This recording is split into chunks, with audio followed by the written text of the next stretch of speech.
niin, terve. Nyt ollaan täällä Posiolla harvennustyömaalla.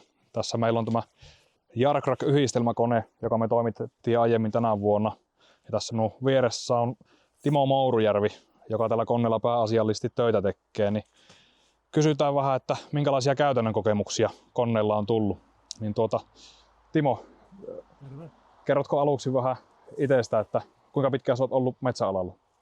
Mä oon ollut 23 vuotta ja teiden ja Ponssen kalustoa ajanut pääsääntöisesti. Enimmäkseen ajokoneita, mutta Erkokin on jonkun verran tuttu kone. Joo, että suurempia koneita pääasiassa. Joo. Aiemmin. Ja miltä se on tuntunut nyt siirtymään tähän kevyen harvennuskoneeseen, kun vertaa niihin aiempiin, mihin on tottunut? No ei urapainumia ei tarvi murehtia eikä uran leveyksiä, että kone on ketterä, kevyt. Joo, miltä se ohjaamo on tuntunut tämmöisessä kamppeessa? No, eihän se ole sen kummempaa niin henkilöautosta toiseen, että toinen on vaan eri kokoinen. Että ihan sama tuntumahan se on. On se sitten pieni tai iso. Kyllä. Minkälaisia työmaita te sitten teette tällä? No tämmöisiä ensiharvennuksia on tehty. Joo. Että pääpunamänty. Joo, vaihtelevuuttakin on. On ollut monenlaisia kohteita. Että Kyllä. on ollut kivisiä ja ollut rinteitä ja kaikenlaista. Minkälaisia tuotoslukemia te olette saanut tällä, että minkälaisia vaikka päivätuotoksia hakkuussa olette päässeet? Ja tietenkin tämä on vielä ollut opetteluvaihetta, kun napit on ollut hukassa ensi alkuun, mutta tavoitteena on sinne 3-40 kuution päivätuotoksiin päästä, että kyllä se rajapyytti sieltä tulee, että Kyllä. ja kohteet on ollut niin vaihtelevia, että reikäisiä, että ei ole mitään ottaa monestikaan ja tavoitteena on jättää tämä puusto vähän tiheämmäksi, mitä ohjeet on tälle omistajalle, että haluaa vähän tiheämpänä kasvattaa, niin sekin vaikuttaa siihen saantoon. Kyllä.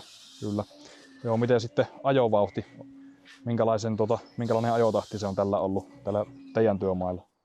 No, jos vertaa isompiin koneisiin, niin kun kuitenkin pieni kärry, niin täytyy miettiä ne vetomatta pitämään kohtuullisena, että saman verran mitä iso kone tuo tunnissa, niin tällä kerkeää sitten läheltä hakemaan ihan useamman reissu, että ei hirveästi häviä niin isomman koneen tuotokselle, kun ajatellaan jos puhutaan alle 300 metrin vetomatkoista. Joo, kyllä. Tämä on tämmöinen yhdistelmäkone, millä vaihdellaan hakkuun ja ajon välillä, niin kuinka pitkään siinä sitten on kestänyt? Tämä on hirveän yksinkertainen, kun yksi tappi vaan vaihdetaan tuonne riipukkeelle ja pari pikaliitintä. Että hirveän simppeli, yksinäänkin puoli tuntia ja 200 vielä nopeampaa. Että Joo. Tuo oli aina tuo letkunippu, että se vähän joutuu miettimään, että miten se aina asettelee tuon, että se on aika painava kuitenkin monta paksua letkua, mutta kyllä siitä on selvennyt puolessa tunnissa, että Joo. käyttää vähän järkeä, että ei revi. Jättää sen tuolle hermin päälle silleen nätisti, että se sieltä liukuu sitten noihin pikakiinnikkeisiin. Joo. No mikä tässä on sitten sinun mielestä ollut tämmöisen koneen suurin vahvuus sinun omassa työssä?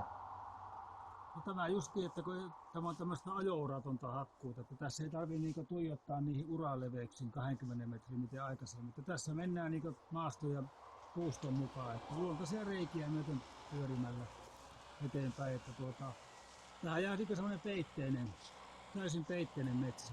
Joo. Minkälaisena koet tämän työnjäljen, mitä tällä koneella on saanut aikaa?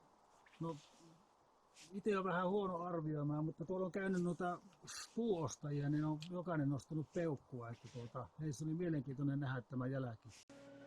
Että tämmöinenkin vaihtoehto on olemassa, kun he on kuitenkin tottunut niihin isojiin koneisiin ja sitten kun ne näkee tämmöisen peitteisen metsänkasvatusmuodon, että positiivisesti ovat ollut yllättyneitä. Joo, teilläkin kuitenkin ilmeisesti ihan ympäri vuoden tehdään töitä ja tullaan tekemäänkin.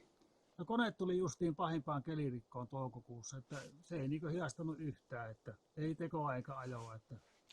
Joo. Että kaikki hakkuutähteet puitiin tuonne telaalle ja ajeltiin vaan menemään. Että siinä oli semmoisia suopätkiäkin mukana, mutta ei siinä mitään jälkeä syntynyt.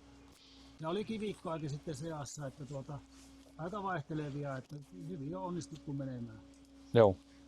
Mutta kiitoksia ajasta. Mä en häiriä enempää ja päästään koneen takaisin töihin. Niin ei muuta kuin kiitoksia. Kiitos, kiitos.